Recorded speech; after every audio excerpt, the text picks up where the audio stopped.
Hi everybody, it's Dan and welcome back to my kitchen. Today, just in time for Easter, we're going to make our own Peeps inspired 2-tier marshmallow cake. We're talking 4 layers of bright yellow white vanilla cake, 2 layers of moist fudgy chocolate cake, all sandwiched with bright marshmallow buttercream frosting, dripping in chocolate ganache, and decorated with a chocolate dipped marshmallow peep to bring it all together. Just a fun, bright cake, perfect for your Easter get together. I'll be sure to throw everything you need down below in the description, which will include my recipes for the white cake, the buttercream, chocolate cake, and how to put all of this together. So don't forget, if you want even more delicious recipes, whether it's for the holidays or you just need a little sweet pick-me-up for the weekend, I know I tend to, be sure to subscribe down below and turn notifications so you don't miss out every time I post a new video. Now let's go ahead and get decorating and assembling our perfect Marshmallow Peep inspired cake. To start, let's place our first layer of cake onto our cake turntable. Then we're going to spread a generous amount of marshmallow frosting on top and spread evenly with a straight or offset spatula. When ready, we're going to add our next layer of cake on top and add more of that same blue marshmallow frosting.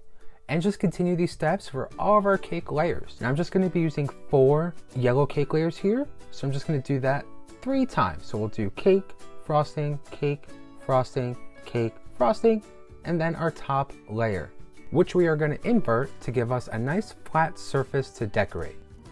Once all of your cake layers are stacked and filled to your desired height, we're going to go ahead and we're going to begin to do our crumb coat by taking some plain vanilla frosting on our spatula and adding that to the sides of our cake before we go in and smooth it out. Now the crumb coat is going to be our very thin layer of icing. It's going to be used to glue crumbs down and seal in the cake's moisture, which is going to be super useful when you need to store the cake before decorating it and provide an even base for additional frosting, which we're going to do with some hot pink frosting once we're done with our crumb coat. After your cake has set and chilled with its crumb coat in the fridge, just for that quick 5 minutes, we're gonna go ahead and we're gonna take some bright pink buttercream and we're gonna add this to the outside layer for our final coating on our first tier cake. What I like to do here is to start from the bottom, and while rotating my cake turntable, I like to pipe my frosting in an upward motion before moving to the top of the cake and adding some additional frosting right there as well. Follow that up with a cake frosting scraper, a straight spatula, or an offset spatula to smooth over our pink marshmallow frosting. The best way here is going to be to hold your smoothing tool upright and gently pressed against your cake while rotating your cake turntable. You'll want to continue this until you have a nice smooth coating. And as you're doing that final smoothing, you might notice the texture of your marshmallow frosting become a bit ragged, but don't worry, there's going to be a quick, easy fix, especially if you're using a metal tool. Just grab a hot bowl of water, dip your tools into the bowl to warm them up, pat dry, and smooth. The warm metal will melt the frosting and give you that nice smooth finish. To bring this all together, we're going to go ahead and we're going to take our spatula and we're just going to drag the corners in to get a nice crisp edge on top of our cake. The smoothing tool should be about a 45-degree angle. The excess icing should help fill in any unevenness on those top corners as you pull it in. Once you're happy with your final coating of pink buttercream, we're going to grab some pink sanding sugar in a bowl and we're going to use that to cover our first tier cake. It's going to give us kind of that same outside texture, just like a peep would. Now I'm going to be using probably about 3 of these. It's Sweet Tooth, I can talk. It's Sweet Tooth Fairy. If you're interested in this brand, I'll link it down below. But if you want to forgo the mess, just because my technique can be a little messy, feel free to use like pink sprinkles, a little bit chunkier, a little less sugar all over the place. But yeah, you can use any color. I just like pink because it's Easter and I really want to go with some bright, fun colors. Pink, blue, yellow, which I think are perfect for Easter. So yeah, we're going to be using pink sanding sugar, 3 of these. They are about 5 ounces, so 15 ounces altogether. We're not going to use all of it, but want to make sure we have enough to actually cover the whole first tier cake. So grab them, put them in a bowl, and let's start adding these to our cake. Now I will say, if you have a large cooking pan or a cookie sheet, definitely grab that and put your cake right in the middle before adding your sanding sugar. Either way, once you're ready, start from the bottom of your cake, take a handful of that sanding sugar and gently press into your cake. And just continue to do this around the bottom of your cake before moving up to that next level of your cake. For the top of the cake, spoon some of that pink sandy sugar on top and use the back of your spoon to even out and gently press into your cake. This way that sandy sugar stays in place.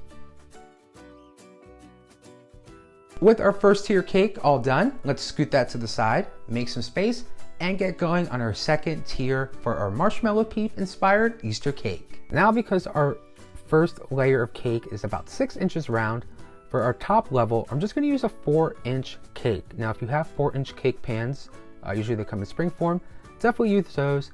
If not, you can go ahead and follow the chocolate cake recipe down below. Add that into a 6-inch round cake pan, then just cut out smaller cakes from there with maybe like a large cookie cutter. When you have your cakes though, and they're ready, we're gonna go ahead and just grab some yellow marshmallow frosting, add that right on top of our cake layer, and then sandwich with our second cake layer before going in and covering our cake with yellow marshmallow buttercream frosting. And following the same steps that we used for our first layer cake, we're gonna go ahead, take our smoothing tools, and just smooth that yellow buttercream around our tiny chocolate cake. Now that our second tier cake is done and ready to be added on top of our pink cake, we're gonna be using 2 straight spatulas. Now, if you have a cake lifter, feel free to use that. If not, I find just, good sturdy straight spatulas will definitely do the trick. So we're gonna go ahead and we're just gonna scoop these under the side, gently lift and gently place on top of our first tier cake. And with a little tiny jiggle and a shimmy, we're gonna ease these from the bottom of our cake until they are completely out from underneath it. Now at this point, you're probably thinking, oh, I have some gaps between my cakes. Don't worry, we're gonna take care of that with some little bit of buttercream by piping on a buttercream border. Now for my cakes here in my kitchen, I'm just gonna be using a round tip and piping little buttercream drops around that border of our cake to cover up the gaps. Of course, you can always use an open star tip and pipe a shell border around your cake, but feel free to experiment with different tips. If you have your go-to favorite tip, use that one. I just prefer I just figured, why not do an open round tip to give little drops of pink and yellow buttercream. When you're happy with your borders on both levels of your cake, we're gonna go ahead, grab some chocolate ganache, and begin to do our chocolate drip on our top level of our cake. Now, when it comes to doing a drip on your cake, just 2 quick tips I can definitely give you that will help every single time is to make sure that your cake is chill. And I mean thoroughly chill.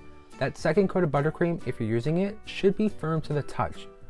With that chocolate ganache on your top level of your cake, grab a chocolate dipped marshmallow peep or just a regular marshmallow peep, and we're just gonna place that right on top of our cake while our chocolate ganache is still wet and has not yet begun to cool and slightly firm up a little bit. Then grab your chocolate ganache and begin to add that chocolate drip to your bottom layer of cake. Once you wrap up your chocolate ganache, that's it, you're done. Pat on the back, you've made your own 2-tier Marshmallow Peep inspired cake just in time for Easter. And when you're ready to serve, just go ahead, remove that top layer, slice in, and enjoy your moist vanilla and chocolate cakes bursting with color and that delicious marshmallow flavor and all the buttercream frosting, that silky chocolate ganache, and that fun sanding sugar that all come together for one delicious, fun, bright Easter cake. All right, everybody. Well, that's gonna do it for today. Thanks for hanging out. I had so much fun showing you how to make your own